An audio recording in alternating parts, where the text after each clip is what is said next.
우리 고장의 서천의 조선 후기의 시인이신 진택 신광하 선생의 번거하는 호령시입니다. 천민들이 고단한 삶을 그린 대표적인 민중 시인이라고 합니다. 관산육마와 탐나록 등 현실주의 시인인 석북 신광수의 아우이고 여루 시인인 부용단 신씨 역시 여동생입니다. 진택 신광하 시인은 조선 후기에 우리 고장의 사회 현실이나 역사, 산천, 풍속, 인물 등 실감 있게 묘사한 한시가 많이 있습니다. 이와 같이 내 고장 조선 후기 문시인으로 석북 신광수와 함께 당시 생활상을 한시로 표현한 부분은 보기 드물고 시를 읽으면 당시 살았던 우리 지역의 모습이 머릿속에 그려지는 듯한 시가 주로 이루고 있습니다. 저서로는 진택 시집 9집이 있습니다. 그래서 현재 2집을 지금 1권으로 발간했습니다. 진택은 일생 동안 시문을 좋아하고 삼천리 강산을 이용하며 지은 시를 남유럽 등으로 묶어서 2000여 수의 시를 남겼습니다. 그가 오늘의 장항읍, 송림리 등에서 거주할 때 눈에 잡히듯 경치를 그려냈고 가슴 아린 가난의 고단함과 형제를 느끼게 하는 서정적인 시 400여 수를 풀어서 송하 이양교 선생이 1년에 걸쳐서 직접 8초 번역한 시집입니다. 내면에는 감정까지 읽을 수 있게 하고 전라도 군산을 거치면서 통영에 이르는 산과 강 그리고 각 고장의 풍속 등을 표현했고 서면 마량포에서 고기를 잡는 일, 상 송림리에서 염전을 해서 일하는 일, 그리고 봄에는 풀, 여름엔 꽃, 가을에는 열매, 겨울에는 뿌리를 먹고 살던 고단함을 유리하게 펼치로 쓴 시를 모든 분들께 같이 서인들이 생활 문화상을 계속 발전시키기 위해서 읽고 느끼고 싶은 마음으로 본 시집을 발간하게 된 것입니다. 제가 이번에 참 진택 신광하 선생님 거 이거 1집, 2집을 이렇게 해석을 하면서 한 1년이 걸린 것 같습니다. 제가 이제 자랑보다도 처음으로 이게 서천에서 한자도 많이 알고 저기 하신 분들도 있는데 아마 겸손해서 그런가는 몰라도 이런 고향에 있는 시를 갖다가 선인들의 시를 이렇게 해석을 한 사람은 제가 아마 처음인 것 같습니다. 또 5집, 6집도 들어가면서 계속적으로 발간을 해서 9집까지 끝낼 예정이고요. 이걸 하다 보니까 석북 신광수 제일 큰 형이 제주도에서 오늘 갑자기요 이번에 선양 사업을 하겠대요. 제주도에서요. 제주도 지금 우리 충남의 서천의 화양분인데 어떻게 제주도에서 선양 사업을 하냐고 이거 참 궁금하길래 보니까 아까 말씀드렸잖아요. 들으셨죠? 그 50일 정도에 제주도에 가면서 약 60수에 관련된 그런 시를 전했습니다. 그 시 자체가 서정시입니다. 이분하고 쓴 것이 똑같아요. 그래서 제주도의 생활 모습이라든가 해녀들의 모습이라든가 이런 풍속적인 그런 모습을 그대로 담아놓은 겁니다. 그렇다 보니까 그쪽에서는 너무 시도 좋고 괜찮겠거든요. 그래서 이 충남 서천 우리 서천이 와서 그 사람들이 다녀갔답니다. 그랬더니 석북 신광수 이쪽 집도 하나 없고 아무것도 없더라. 선양사업 아무것도 안 하는데 우리가 해야 되겠다 제주도에서. 그래갖고 제주도에서 그런 바람이 불고 있더라고요. 그럼 뭔 소리냐? 우리가 지금 가난해서 지금 아직 이제 못 만들었을 뿐이지 지금부터 추진할 거다. 나라도 열심히 추진 한번 해보려고 나 걱정하지 말아라. 이렇게 됐던 겁니다.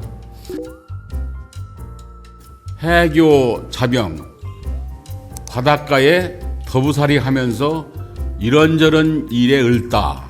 진택 신광하 선생님이 거기서 살면서 지은 시예요. 연도 죽도 한 연도와 죽도 사이에 일제강점기 이전에는 연도, 계야도, 12동파도 등 모두가 서천군 땅이었어요. 그런데 일제강점기에 군산으로 편입이 돼서 현재 이르게 돼서 우리는 어권도 없이 진짜 참 문제가 많은 그런 현실입니다. 대자시 견도, 큰 섬이 견도이고 견도는 섬이 개형국이라 견도가 아니고 중국 사람들이 그거보다가 풍랑으로 견도에 대피하고 서천으로 아주 영주하는 사례가 빈번하여 개도에 개를 길러 지도되고 못 오게 한다는 해서 견도라는 말도 전해지고 있는데 어쨌든 그래서 견도가 개도다.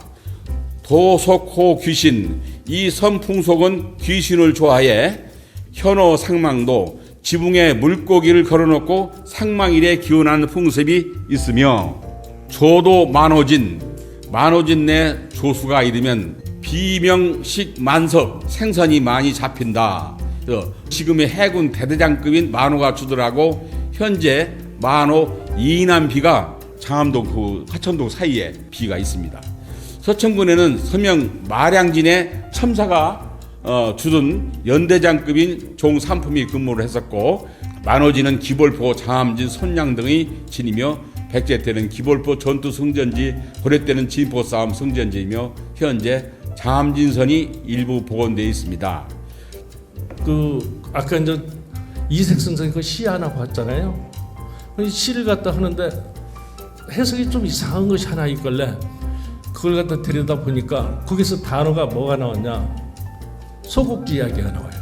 그럼 소곡주가 우리가 이제 서천군에서 소곡주를 갖다가 몇 년도에 했냐면 1978년도에 문화재청에서 각 지방에 있는 민속주를 이름을 만들었든지 그걸 갖다 등록을 시켜라 하니까 여기 옆에 계신 임성순 실장님 이하한 그 직원분들이 가만히 이름을 만들긴 하긴 해야 되는데 어떻게 만들까 하다가 하얀 소복, 쉽게 하얗게 소복을 입혀갖고서 있잖아요. 그런 소복을 갖다 입고서는 정갈한 마음으로 만드는 술이다 해갖고 흰 소자를 갖다 사용해갖고 소곡주라고 이렇게 만들었더라고요.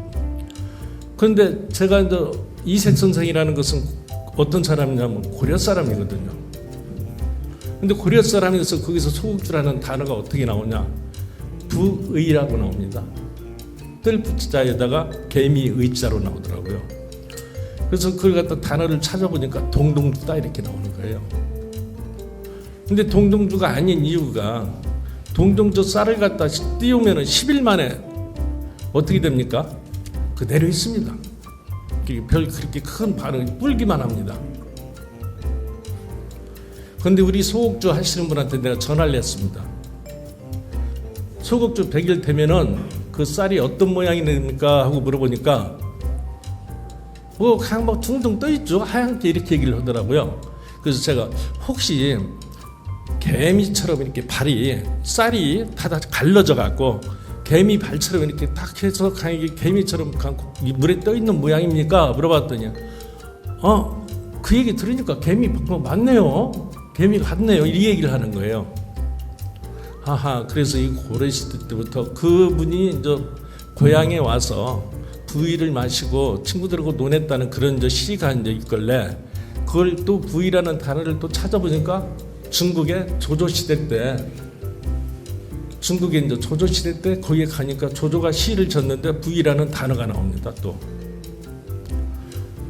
그래서 제가 이제 추천하는 것은 뭐냐, 그 당시에 중국에서 여기까지 말 타고 침입하는 게 아니라 배를 타고 꼭 왔거든요. 그래서 배를 가지고서는 내려온 것이 어디냐, 진포라든가 또 내지는 일반인들이 여기 이제 배 타고 일부러 오는 게 아니라 풍랑이라든가 만나서 여기로 정착을 하게 된 분들이 여기 와서 쌀 가지고서는 빚던 술을 가지고 우리 이제 백제 시대들 그 당시에 그래서 거기서 술을 갖다가 빚어갖고 지금까지 이렇게 발전해 오지 않았나. 그래서 이제 그것이 바로 이제 소곡주다. 왜? 저 백제 시대 같은 부위에서 이게 지금 이 술을 갖다 담아 먹어야 되는데 우리 서천에서 담아 먹는 게 좀 이상하잖아요. 그것은 바로 지인포로 해서 이렇게 들어오지 않았나 이런 생각을 또 하게 됐습니다. 한시를 해두겠다 보니까 한자 굉장히 많이 알겠어요. 근데 제가 그분들한테 꼭 하는 이야기가 단 한자를 모른다고 합니다. 한자라는 것이 한일자 하나 가지고도 뜻이 약 23개 정도가 있습니다. 그러면 그때 다 사용하는 쓰임새가 틀린데 제가 그걸 갖다 다 어떻게 알겠습니까? 그래서 제일 중요한 것은 한자는 어디 가서 안다고는 못하겠더라 이 얘기를 간단히 말씀드리면서요. 해석하면서 이제 느꼈던 것이 이 시에 가장 어떻게 하면은 단어를 함축시킬 수 있을까? 그러면서 이제 시를 갖다 해석하면서 가장 어려웠던 점이, 근데 여기에서 보면은요 원본에 이렇게 써 있습니다. 여기 댕구랑이요. 그럼 이런 글자를 갖다가 어디서 본 적이 없어요. 저도 본 적이 없고 이 조상도 이걸 갖다 해독을 못했더라고요. 내가 보니까 이게 무슨 장가를 모르는 거예요. 진택 선생이 이걸 갖다가 시를 갖다 써놓은 것을 갖다가 후대 3대 있던 사람이 이걸 갖다가 이제 다시 이제 옮겨놓은 글씨거든요. 근데 자기 자신도 그 모르는 글씨가 분명히 있을 거 아닙니까? 이게 모르는 글씨는 그대로 그려놓은 겁니다. 이게 자기도 모르고.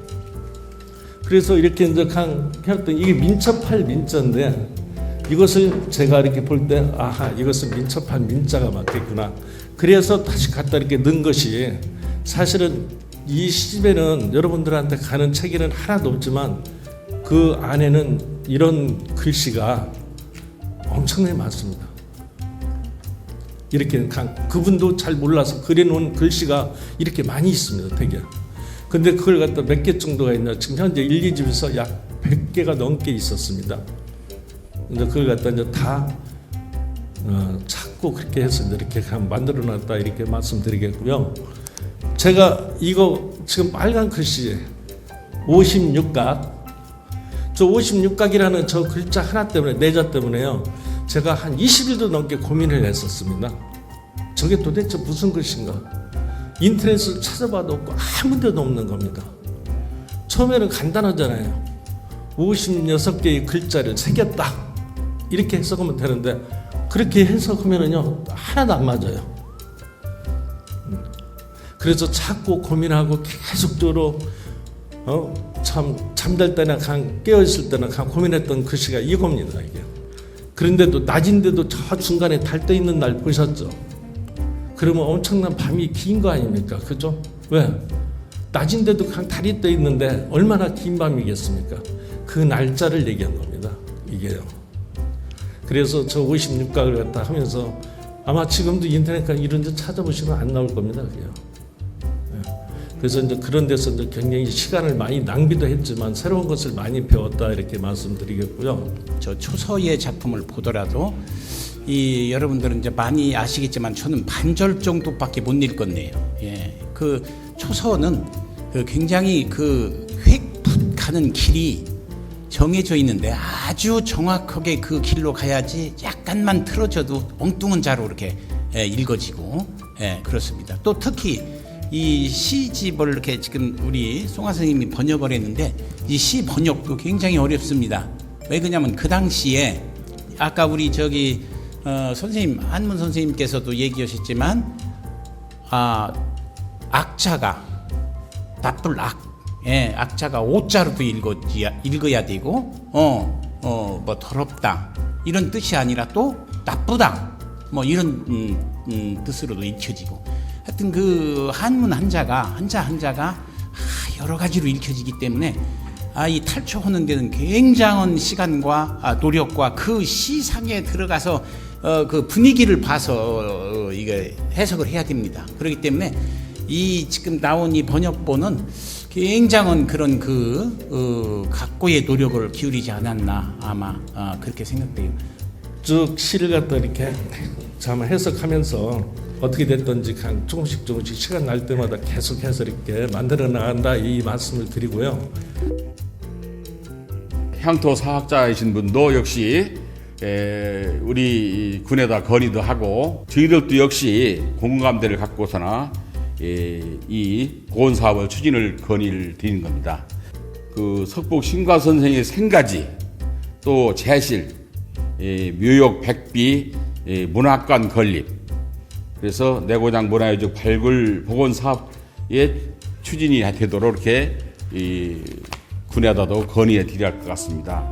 군산시 같은 데 가보면 창안식 문학관도 있지 않습니까? 가다 보면은 우리 고영신 씨, 신광수 씨하고 그 8문장가들을 문집을 다시 수집해서 발간도 하고 유물을 전시한다면 아마 훌륭한 대한민국 최고가는 아마 문학관이 되지 않나. 이래서 우리 군에서 나왔습니다. 군도 역시 같이 추진이 해야 될까 이가 생각이 듭니다.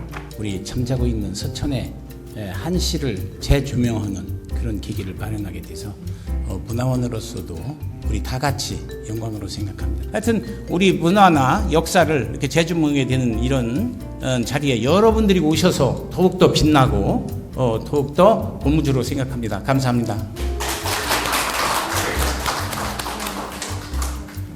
혹시라도 이 책을 받아서 가실 분 있으면요, 책 표지에 이렇게 일반적인 그림을 넣어놨을까? 여기다가 진택이라고 막 초서로 멋있게 써갖고 넣던가, 고전적인 그런 사진을 넣지 왜 이렇게 놨을까? 이렇게 이제 의문점을 가질 분들이 있어서 제가 1, 2권은 이 사진이 어디냐면 백두산입니다. 백두산의 봄입니다. 봄. 왜냐하면 이 진택 선생이 우리나라 최초로 그 백두산 기행문이 있습니다. 이 양반이 그 백두산을 가고 오르면서 그 백두산에 올라서 그 천지를 보고 그리고 내려온 과정을 갖다 기행문을 만들었거든요. 그래서 그 가장 그렇게 위대한 그런 글이 있어서 제가 컨셉을 갖다가 백두산이라고 잡은 겁니다.